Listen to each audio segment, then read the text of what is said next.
Order to be given. It is return అని చెప్తూ ఉన్నాడు. ఎక్కడ ఈ లైన్, ఈ ఫేమస్ లైన్ బైబిల్ నుంచి ఉంది, అందరికి తెలిసే ఉంటుంది.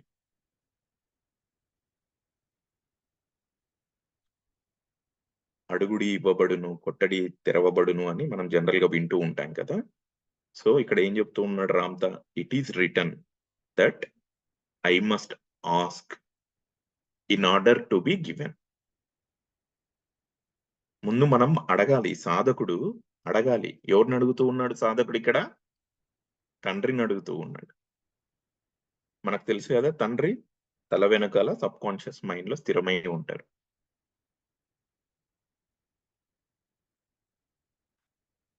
సో అక్కడ రాశారు, తండ్రిని అడగండి అందించబడుతూ ఉందని.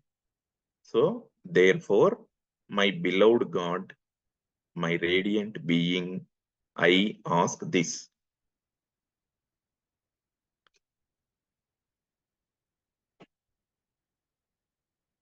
అందుకు మనం మనలో ఉన్నటువంటి దైవాన్ని, మనలో ఉన్నటువంటి ఆ ప్రకాశవంతంగా వెలుగుతున్నటువంటి తండ్రిని, ప్రేమపూర్వకమైనటువంటి ఆ తండ్రిని మనం అడుగుతూ ఉన్నాం.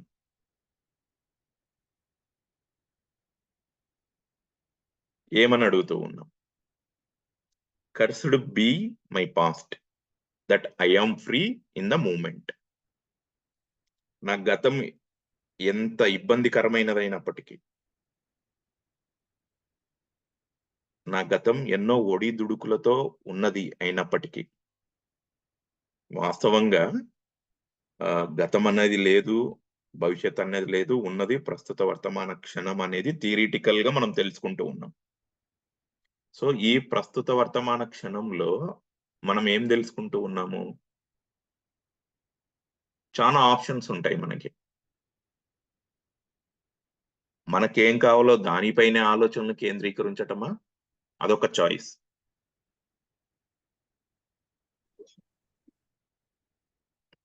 రైట్. ఈ ప్రస్తుత వర్తమాన క్షణం నుండి గతంకెళ్ళి మళ్ళీ గతానికి సంబంధించిన ఆలోచనలు చేయటమా? అదొక సెకండ్ చాయిస్. ఇంకో చాయిస్ చూద్దాం, మూడో చాయిస్. ఈ ప్రస్తుత వర్తమాన క్షణం నుండి భవిష్యత్తుకి సంబంధించినటువంటి ఆందోళన. ఇవన్నీ పొటెన్షియల్స్ ఉంటాయి, సంభవాలు. అయితే సాధకుడు గతంలో రామ్తా విజ్డమ్ వినక ముందు ఏదో ఆలోచనలు అలా పోతూ ఉండేవి. ఇక్కడ క్లియర్ గా మనం ఏం తెలుసుకుంటూ ఉన్నాము? మనకేం కావాలో దానిపైనే మన ఆలోచనలు కేంద్రీకరించినప్పుడు అన్ని సంభవాలుగా మారిపోతాయి, రియాలిటీలోకి వచ్చేస్తాయి. సో ఇక్కడ కూర్చొని ప్రస్తుత వర్తమాన క్షణంలో మనకేం కావాలి అన్న దానిపైన మనం కేంద్రీకరణ ఎక్కువ చేస్తాం. అందుకే cursed be my past that I am free in the moment అంటున్నాడు తనయుడు. తండ్రితో ఏమంటున్నాడు? గతం ఎంత ఒడిదుడుకులతో ఉన్నప్పటికీ దాన్ని తొలగిస్తే, రిమూవ్ చేసుకుంటూ ఉన్నాడు. ఈ మూమెంట్ లో నేను ఫ్రీగా ఉన్నా, నాకు ఆప్షన్స్ ఉన్నాయి, చాయిసెస్ ఉన్నాయి. సో గతం ఇక్కడ కరిగిపోయింది, ఏం లేదు. గతం తాలూకా ఆ ఇంప్రింట్స్ కూడా అన్ని కరిగిపోయాయి. తనకు తాను ఇక్కడ క్లియర్ గా చెప్తూ ఉన్నాడు that I am free in the moment, in the now moment. చాలా స్వేచ్ఛగా ఉన్నాయి ప్రస్తుత వర్తమాన క్షణంలోనే. గతం అన్నది కరిగిపోయింది, దాని తాలూకా ఇంప్రింట్స్ లేవు. సో ముందు లైన్కి వెళ్దాం. Cursed be my disease and illness that they have no room in my life. గతంలో ఏవో వ్యాధులు అనుకోండి, అనారోగ్య సమస్యలు అనుకోండి వచ్చి ఉండవచ్చు, కానీ ఇప్పుడు మనం తెలుసుకుంటూ ఉన్నాం కదా, హీల్ చేసుకోవచ్చు. ఐఎమ్ రేడియంట్ హెల్త్ అని అఫర్మేషన్స్ ఉన్నాయి, కొన్ని ఇమ్యూన్ సిస్టమ్ కి సంబంధించి అఫర్మేషన్స్ ఉన్నాయి, అవి చూసాం గతంలో మనం. అసలు వాటికి స్పేసే లేదు అని మనకు మనమే చెప్పుకుంటున్నాం that they have no more room in my life. నా జీవితంలో అనారోగ్యం, వ్యాధులు అన్న వాటికి స్పేసే లేదు, అసలు ఆ పదాలే తెలియదు నాకు. అంటే ఇక్కడ తనయుడు పూర్తి ఆరోగ్యవంతమైనటువంటి శరీరాన్ని తాను సృష్టించుకున్నాడు అన్న విధంగా మనం ఇక్కడ అర్థం చేసుకోగలగాలి మాస్టర్స్. ముందుకెళ్దాం. Cursed be my lack that I am prosperous always. So first గతం నుంచి మనం అసలు గతం అన్నది లేదు, ప్రస్తుత వర్తమాన క్షణంలో చాలా స్వేచ్ఛగా ఉన్నామని తెలుసుకున్నాం. పూర్తి ఆరోగ్యవంతమైనటువంటి శరీరాన్ని సృష్టించుకున్నామని తెలుసుకున్నాం. ఇప్పుడు ల్యాక్, కొరత, నాకు అది లేదు, నాకు ఇది లేదు, అసలు అటువంటిదే లేదు. ఎందుకు? తనుడు ఏం చెప్పుకుంటున్నాడు తండ్రికి? That I am prosperous always. So మనం ముందు తెలుసుకున్నాం కదా స్టార్టింగ్ ఫస్ట్ స్లైడ్ లో, పదాల వెనకాల శబ్దం, శబ్దం వెనకాల ఫ్రీక్వెన్సీ. ఆ ఫ్రీక్వెన్సీని మనం క్యాచ్ చేయగలగాలి మాస్టర్స్. ఈ ప్రేయర్స్ ని మన అంతరంలో నిక్షిప్తం చేసుకోవాలి అనుకున్నప్పుడు పదాల వెనకాల ఉన్నటువంటి ఆ ఫ్రీక్వెన్సీ అనుకోండి, ఆ ఎమోషన్ అనుకోండి, తనయుడు తండ్రితో ఏ విధంగా సంభాషణ చేస్తూ ఉన్నాడు, వారి మధ్య బంధం ఏంటి, ఇవన్నీ మనం లోతులోకి తీసుకెళ్ళాలి. సో ఎటువంటి కొరత అనేది లేదు అసలు. ఎందుకు? అబండెన్స్ తో ఉన్నా, ఐఎమ్ ప్రాస్పరస్ ఆల్వేస్, సంపదలతో ఉన్నా, సమృద్ధిగా ఉన్నా నేను. And cursed be time that the disease of age be gone.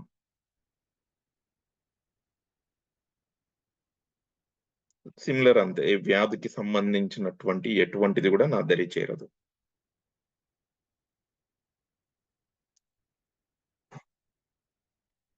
ఆ కాలము, ఆ సమయము అంతా వెళ్ళిపోయింది. ఇంకా పర్ఫెక్ట్ ఇమ్యూన్ సిస్టమ్ తో, perfect physical body health. And I live eternally in this moment అంటున్నాడు. మళ్ళీ ఒక డిక్లరేషన్ ఇచ్చుకుంటున్నాడు సాధకుడు తండ్రితో. ఫర్ ఎవర్ గా నేను జీవిస్తూ ఉన్నా, శాశ్వతంగా జీవిస్తూ ఉన్నా. ఇప్పటిదాకా మనం ఎన్నో విని ఉంటాము, ఎన్నో రామ్తో విజ్డమ్ లో ఒక లైన్, ఒక పదం పట్టుకుంటే చాలు మాస్టర్స్, గట్టిగా మన జర్నీ చాలా సేఫ్ గా, స్పీడ్ గా ముందుకెళ్తుంది. చూడండి ఎంత బ్యూటిఫుల్ గా చెప్తున్నాడు. ఐ లివ్ ఎటర్నల్లీ అంటున్నాడు ఇన్ దిస్ మూమెంట్. అక్కడ మరణ భయం లేదు, ఏమైతుంది, ఆర్థిక ఇబ్బందా, రిలేషన్ ఎట్లుంటదన్నో అన్ని క్లియర్ గా చెప్పుకుంటూ వస్తున్నాడు.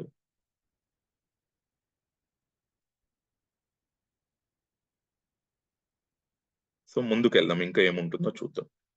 Beloved God, mysterious one. చూడండి, ప్రేమపూర్వకంగా తండ్రితో మళ్ళీ తనయుడు ఏం చెప్పుకుంటూ ఉన్నాడు? ఓ ప్రియమైన నా తండ్రి, ఎంతో నిగూఢంగా నాలోనే ఉన్న నా తండ్రి. మిస్టీరియస్ వన్, నిగూఢం, రహస్యంగా, అవ్యక్తంగా. మళ్ళీ ఆ గ్రేట్నెస్ అంతా తనయుడు తండ్రికే ఇస్తున్నాడు. చూడండి ఇక్కడ, I manifest in your holy name.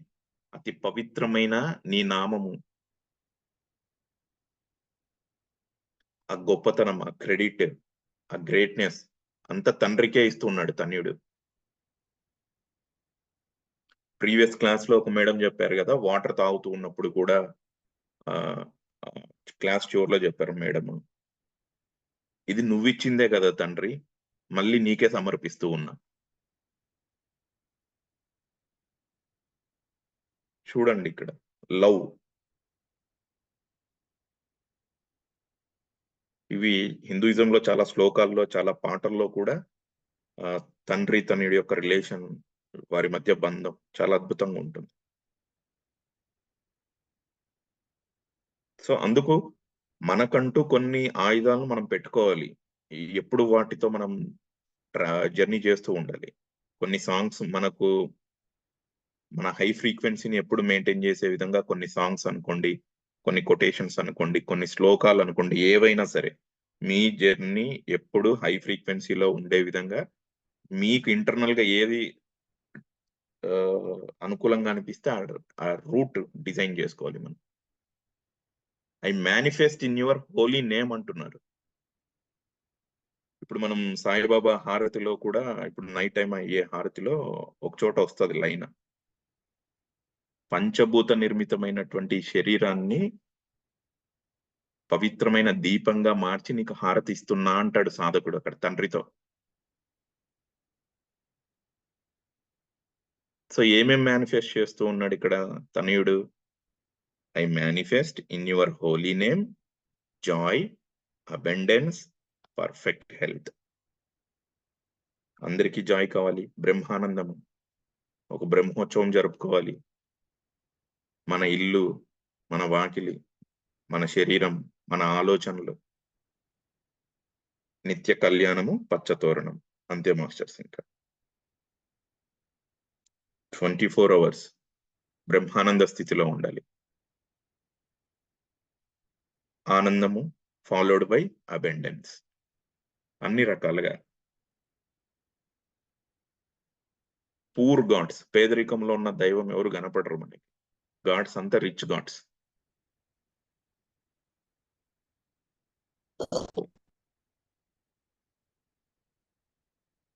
Okay. Health, perfect health. అప్పటికి తనయుడు అంతా హీలింగ్ చేసుకొని గుడ్ హెల్త్ కండిషన్కి వచ్చాడు.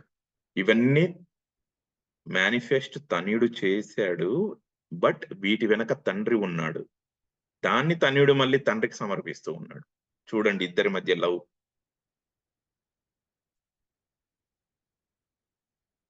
ముందుకెళ్దాం. అండ్ ప్రిస్టైన్ ఎగ్జిస్టెన్స్, ఎస్ అనంతంగా, right master. And pristine existence to experience other worlds, to exist in other dimensions. ఇవన్నీ basic కదా.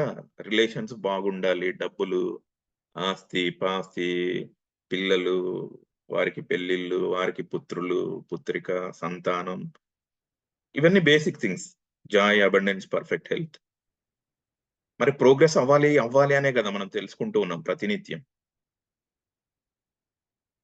Pristine existence ఏ విధంగా ప్రోగ్రెస్ అవ్వాలి? అంతటితో తనయుడు ఆగట్లేదు.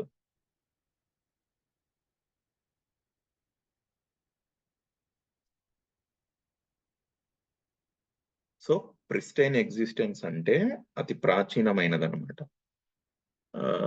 పుట్టుక ఉండదు, మరణం ఉండదు, ఇంకా అది వాయిడ్ లాగా కంటిన్యూ అవుతూ వస్తుంది. టు ఎక్స్పీరియన్స్ అదర్ వరల్డ్స్, వేరే వేరే ప్రపంచాలు, వేరే వేరే విశ్వాలు, వేరే గెలాక్సీస్, వేరే ప్లానెట్స్ చాలా ఉన్నాయి, అనంతంగా ఉన్నాయి.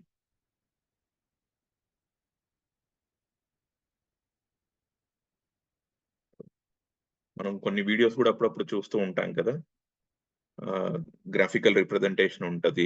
భూమి, ఈ భూమి మళ్ళీ ఈ గెలాక్సీ అంటే సూర్యుడు చుట్టూ తిరుగుతున్నట్లు ఒక వీడియో చూస్తాం. ఆ సూర్యుడు మళ్ళీ చిన్నగా అయిపోతాడు, మళ్ళీ పాలపుంతలు, అటువంటి ఎన్నో 1000 కోట్లు పాలపుంతలు, ఇంకా అనంతంగా ఉంటుంది. ఇందాక మేడం పెట్టారు కదా, అనంతము శాశ్వతము. అట్లా ఈ విశ్వం అన్లిమిటెడ్. ఆ ప్రపంచాలను దర్శించాలి. ఆ ప్రపంచాల్లో ఉన్న బిగ్ బ్రదర్స్ అనుకోండి, వైట్ బ్రదర్హుడ్ అనుకోండి, అక్కడక్కడ ఏం వర్క్ వాళ్ళు చేస్తూ ఉన్నారు, ఇదంతా ఎక్స్పీరియన్స్ కావాలి అన్నట్లుగా మనం ఎక్కడ ఆగిపోకుండా, ఎక్కడ మనల్ని మనం లిమిట్ చేయకుండా తనయుడు తండ్రితో ఇంకా అడుగుతూ ఉన్నాడు. అవన్నీ మేనిఫెస్ట్ చేసుకుంటాను అంటున్నాడు. వేరే వేరే తలాలను దర్శించాలి అనటం, వేరే వేరే తలాల్లో నేను ట్రావెల్ చేయాలి. సో ఇట్లా రకరకాలుగా తనయుడు ఇంకా ప్రోగ్రెస్ అవుతూ ఉన్నాడు.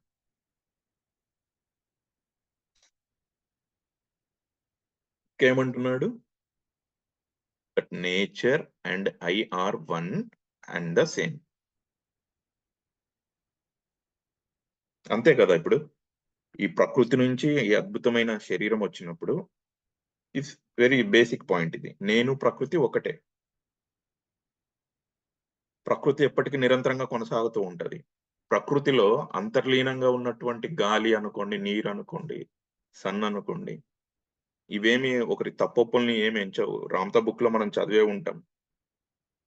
సూర్యకిరణాలు అందరిపైన వాళ్తాయి, గాలి అందరినీ స్పర్శిస్తూ ఉంటుంది, అందరికి జీవం ఇస్తూ ఉంటుంది. వీడు ఉన్నోడా లేనోడా, తెలుపా నలుపా, డబ్బున్నా డబ్బు లేదా, ఆ దేశమా ఈ దేశమా, ఆ మతమా ఈ మతమా, ఆ ధ్యానమా ఈ ధ్యానమా, ఆ జ్ఞానమా ఈ జ్ఞానమా, ఏది కాదు. నో జడ్జిమెంట్స్ అక్కడ. మనం ఏం అఫర్మేషన్ ఇచ్చుకుంటున్నాము? తనయుడు తండ్రితో ఏం చెప్తూ ఉన్నాడు? That nature and I are one and the same.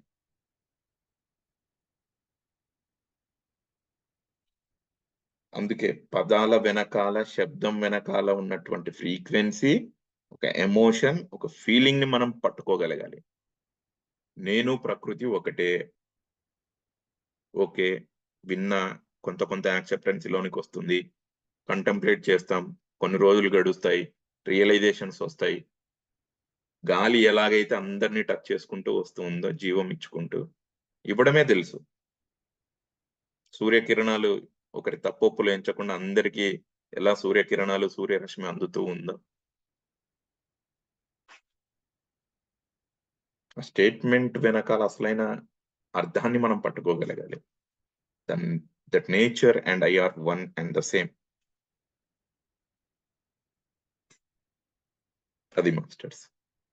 So and to live as God made manifest in my beautiful body as it's chosen choice. చూడండి, తనయుడు సాధించినటువంటి ఆ గొప్పతనాన్ని తండ్రికి సమర్పిస్తూ, నేను దైవంగా జీవించటానికి, తనయుడు తండ్రి ఏకమైన స్థితి ఉంటుంది కదా, మనం రామత విజ్డమ్ లో వింటాం, I and father are one. To live as God, నేను దైవంగా జీవించటానికి, made manifest in my beautiful body. చూడండి, బాడీకి ముందర బ్యూటిఫుల్ అన్న పదం తనయుడు వాడుతూ ఉన్నాడు.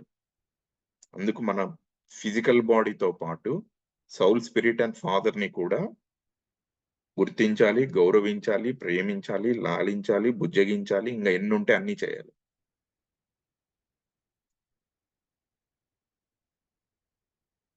ఇంట్లో మన ఫ్యామిలీ మెంబర్స్ ని ఎంత రెస్పెక్ట్ఫుల్ గా, ఎంత లవ్ తో ట్రీట్ చేస్తామో, అంత రెట్టింపుతో ఈ Saul, spirit, body and father ని మనం రెస్పెక్ట్ చేయాలి. ఇంత అద్భుతమైనటువంటి బాడీ, ఇంత బ్యూటిఫుల్, సౌందర్యవంతమైనటువంటి ఫిజికల్ బాడీని దైవంగా మార్చమని తండ్రితో మనం చెప్పుకుంటూ ఉన్నాం. ఎందుకు?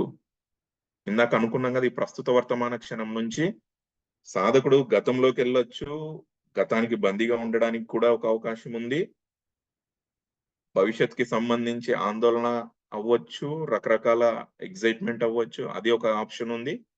కానీ ఇక్కడ తెలివిగా అసలైన సత్యం వింటూ అసలైన చాయిస్ ఏం చేస్తూ ఉన్నాడు? తండ్రితో ఏం చెప్పుకుంటున్నాడు తనయుడు?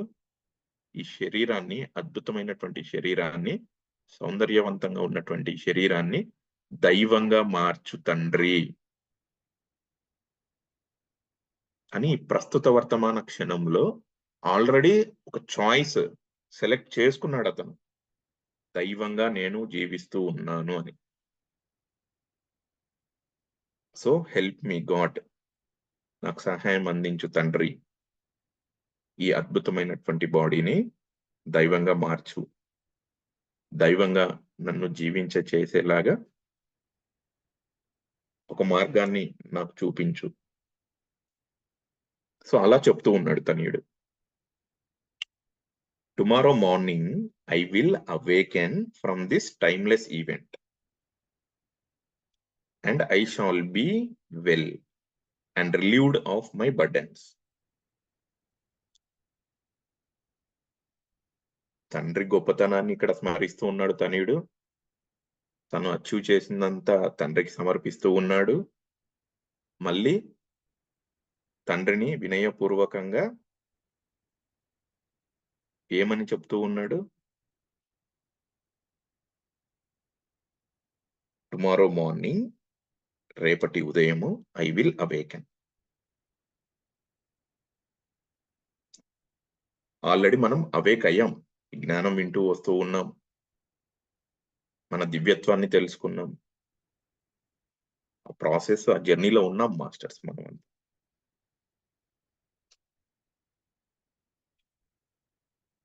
సో మళ్ళీ ఏమంటూ ఉన్నాము? ఐ షాల్ బి వెల్, అద్భుతంగా జీవించగలుగుతాను అనేది కూడా మనం తండ్రికి చెప్తూ ఉన్నాం. ఇప్పుడు బాహ్య ప్రపంచంలో ఒక వ్యక్తితో మాట్లాడుతూ కొన్ని హామీలు ఇస్తాం కదా, చూస్తూ ఉండు 1 month లో నేను ఈ ప్రాపర్టీ కొంటా, చూస్తూ ఉండు ఆ జాబ్ కి సెలెక్ట్ అవుతా, చూస్తూ ఉండు నా బిజినెస్ లో ప్రాఫిట్స్ చూపిస్తా. సో అలా తనయుడు తండ్రికి ఏం చెప్తూ ఉన్నాడు? నా దివ్యత్వాన్ని నేను తెలుసుకున్న రేపటి రోజున నేను మేల్కొంటాను. బట్ ఇక్కడ మనం ఏమర్థం చేసుకుంటాం? ఆల్రెడీ మనం మేల్కొనే ఉన్నాము, జ్ఞానపరంగా, భౌతికంగా కాదు. నిద్ర నుంచి మేల్కోవడం అని కాదు, భౌతికంగా మనం జ్ఞానపరంగా మేల్కొన్నాము, చాలా అడ్వాన్స్ గా వెళ్తూ ఉన్నాము, చాలా అద్భుతంగా జీవిస్తాను అన్నట్టు కూడా తండ్రికి చెప్తూ ఉన్నాం. And relieved of my burdens, అనవసరపు బరువులు ఉంటాయి కదా, baggage, emotional baggage particularly.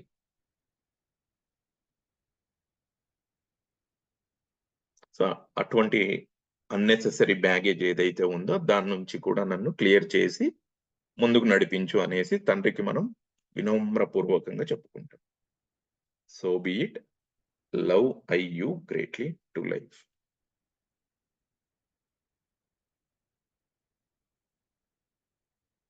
So మీరు కంటెంప్లేట్ అవ్వడానికి ట్రై చేయండి మాస్టర్స్. మీకు నచ్చిన ప్రేయర్ ఒకటి పెట్టుకోండి. మీరు కూడా వేరే వేరే ప్రేయర్స్ వింటూ ఉంటారు. వీలైతే మీకు నచ్చిన విధంగా మీరు విన్నటువంటి ప్రేయర్స్ నుంచి ఏదైతే మీ సౌల్ కి, మీ ఫిజికల్ బాడీకి యాక్సెప్టెన్సీగా ఉంటుందో ఆ లైన్స్ ఫ్రేమ్ చేసుకోండి. ఇప్పుడు ఇంత ప్రేయర్ లో కూడా మనకు ఒక చోట ఒక లైన్ కనెక్ట్ అయ్యి ఉండవచ్చు, ఆ లైన్ నే మనం కంటెంప్లేషన్ లో పెట్టుకోవాలి. అఫ్ కోర్స్ ఈ ప్రేయర్ అంతా మీరు ఒక చోట పెట్టుకుంటారు, ఒక్కొక్కరికి ఒక్కొక్క రిక్వైర్మెంట్ ఎలా ఉంటుందో ఒక్కొక్కరికి ఒక్కొక్క లైన్ కనెక్ట్ అవ్వడానికి ఎక్కువ పాసిబిలిటీస్ ఉంటాయి.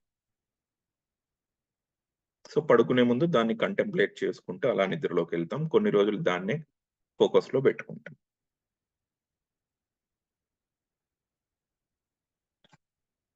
So hope you enjoyed this session. Thank you, masters. Master, thank you master. Thank you. Gayatri మంత్రం మీనింగ్ చెప్తాను మాస్టర్. ప్లీజ్ చెప్పండి మేడం. ఓం ఎల్లవేళలా కొనియాడదగిన ఆ పరమోత్కృష్ట సత్యమును మేము ధ్యానించదము గాక. బాహ్యాంతరాలలో భౌతికంగాను కారణాత్మకంగాను ఈ ముల్లోకాలకు ఎవరు మూలమై తన నుండి వాటిని వెలువరింపజేస్తున్నారో ఆ సత్యాన్ని మేము ధ్యానించదము గాక. ఆ పరమపురుషుడు ఆ సర్వోత్కృష్ట సత్యాన్ని అనుభూతి చెందేందుకు మా బుద్ధిని వికసింపజేయుగాక.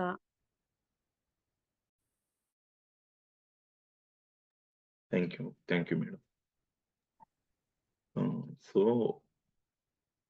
అట్ ది ఎండ్ ఏంటంటే అడగాలి.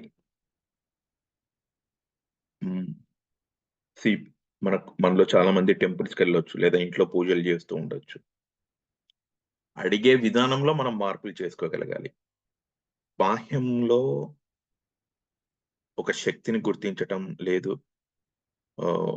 ఒక దైవాన్ని బాహ్యంలో అడగటం అలా కాకుండా ఇక్కడ ఏంటంటే అంతరంలోనికి వెళ్ళి, మనం ఆ ప్రేయర్ లో చూసాం కదా, మిస్టీరియస్ వన్ అన్నాం, బ్యూటిఫుల్ గాడ్ అన్నాం. అంతరంలోనికి వెళ్ళి మనలో మనము కంటెంప్లేట్ అవుతూ అడగాలి.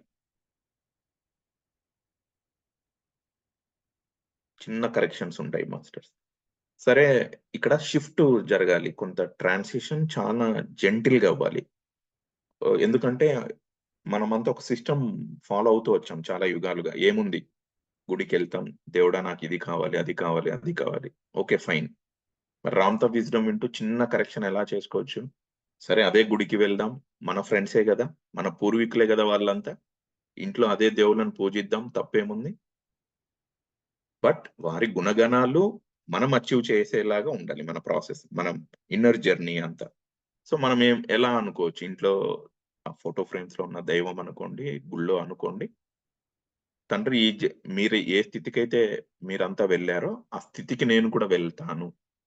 వెళ్ళాలి. సో, ఆ మార్గాన్ని వెతుక్కుంటూ ఈ ప్రయాణం చేస్తూ ఉన్నాను. సో, ఇట్లా మీకు అనుకూలంగా ఉన్నట్టుగా మీరు లైన్స్ ఫ్రేమ్ చేసుకొని అనుకోండి. బట్ బాహ్యంలో అడగకండి. గుడికెళ్ళి దేవుడా నాకిది కావాలి. నో.